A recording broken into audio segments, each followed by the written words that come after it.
کہ وہ اللہ تعالیٰ کے کہنے کے مطابق ہم اللہ تعالیٰ سے دعا کریں اور اللہ تعالیٰ جو ہے ہماری دعا قبول نہ کریں؟ یہ پاسبل نہیں ہے۔ ہم جو بھی دعا کرتے ہیں اللہ تعالیٰ اس کو 100% قبول کر دیتے ہیں۔ اب اس میں علماء کرام فرماتے ہیں کہ دعا کی قبولیت کے عموماً عام طور پر جو ہے 3 سچویشنز ہوتی ہیں۔ جیسے ہی ہم کوئی دعا کرتے ہیں اللہ تعالیٰ وہ من و ان قبول کر دیتے ہیں، یعنی جیسے ہم نے مانگی ویسے ہی آپ کی دعا ویسے ہی قبول ہو گئی۔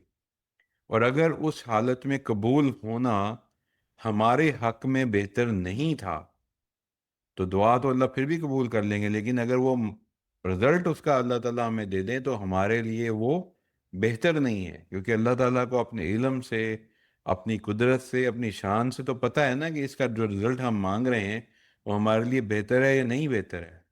تو اس دعا کے ساتھ قبولیت اس کی بھی ہو جاتی ہے، لیکن اس کے نتیجے میں کیا ہوتا ہے؟ اللہ تعالیٰ ہم پہ آنے والی کسی برائی کو، کسی وبال کو، کسی پریشانی کو دور کر دیتے ہیں جو ہمیں فیوچر میں آنے والی ہوتی ہے۔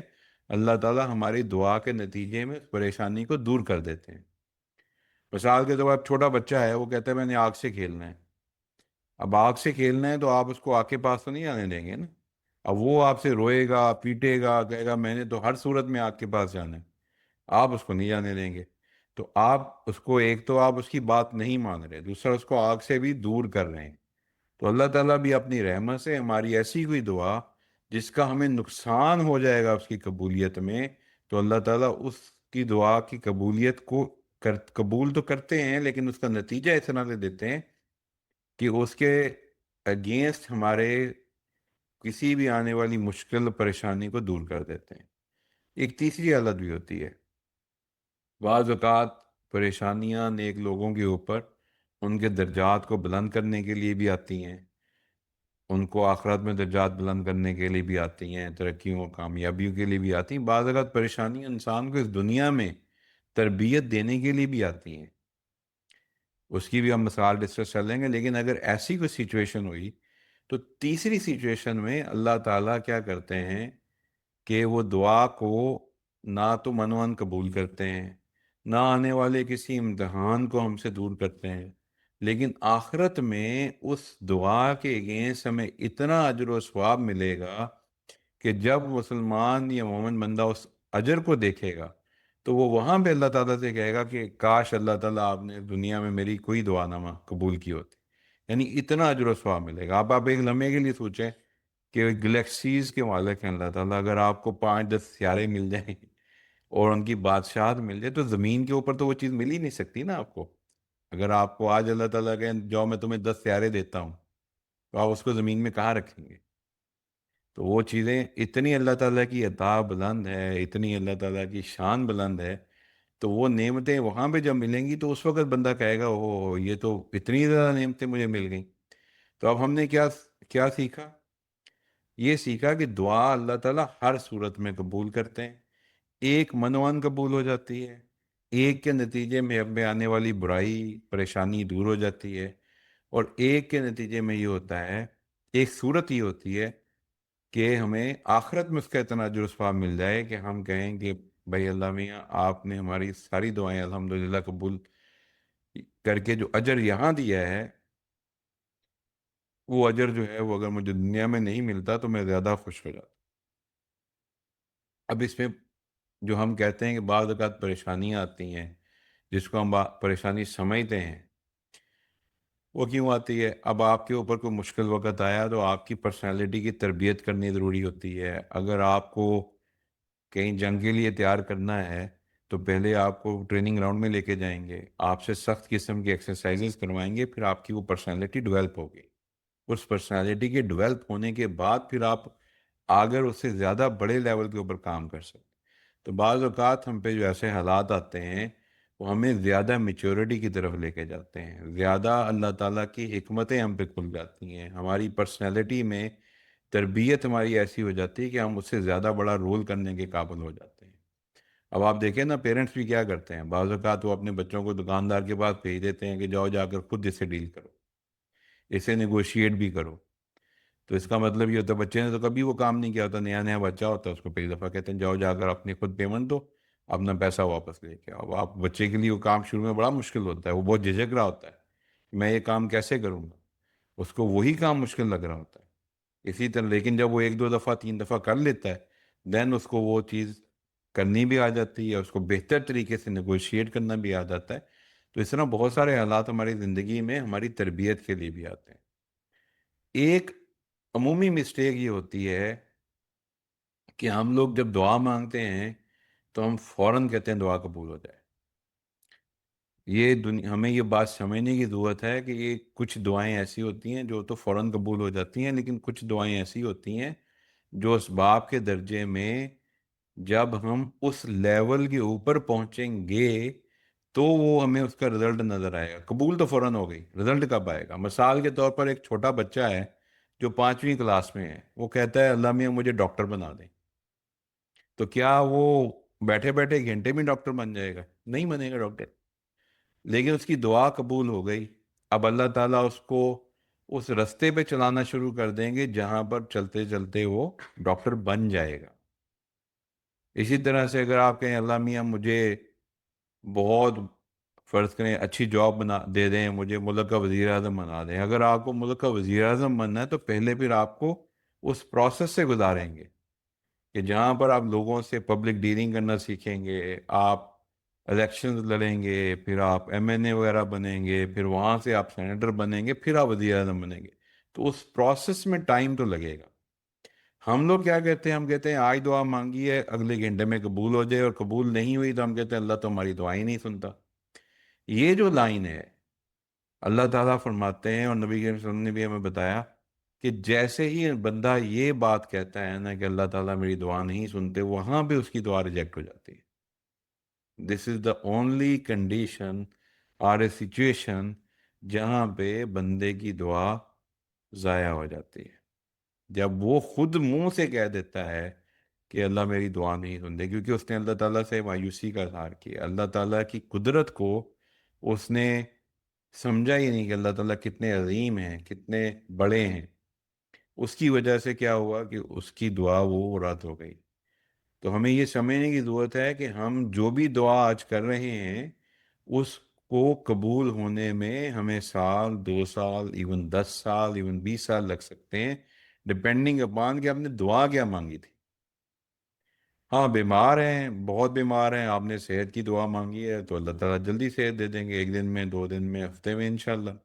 لیکن اگر وہی بیماری بھی اللہ والے کہتے ہیں اور ہمیں پتہ بھی ہے بیماری بھی اللہ تعالیٰ کی نعمت ہے، تو دعا یہ کرنی چاہیے کہ اللہ تعالیٰ ہمیں بیماری کی نعمت سے صحت کی نعمت پہ بدل دیں، اس کو صحت کی نعمت عطا کر دیں، کیونکہ بیماری بھی آپ کی درجات کو بڑھاتی ہے، اللہ تعالیٰ کی قرب کے منازل کو طے کرواتی ہے، اوپر لے کے جاتی ہے.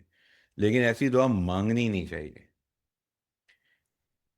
اسی طرح جس طرح ایک صحابی تھے، وہ ایک دفعہ جو ہے نبی کریم صلی اللہ علیہ وآلہ وسلم نے دیکھا کہ وہ بہت کمزور ہوئے ہیں، اور اتنے کمزور ہیں تو نبی کریم صلی اللہ علیہ وآلہ وسلم نے کہا کہ آپ بتائیں کہ آپ کی یہ حالت کیوں ہوئی ہے.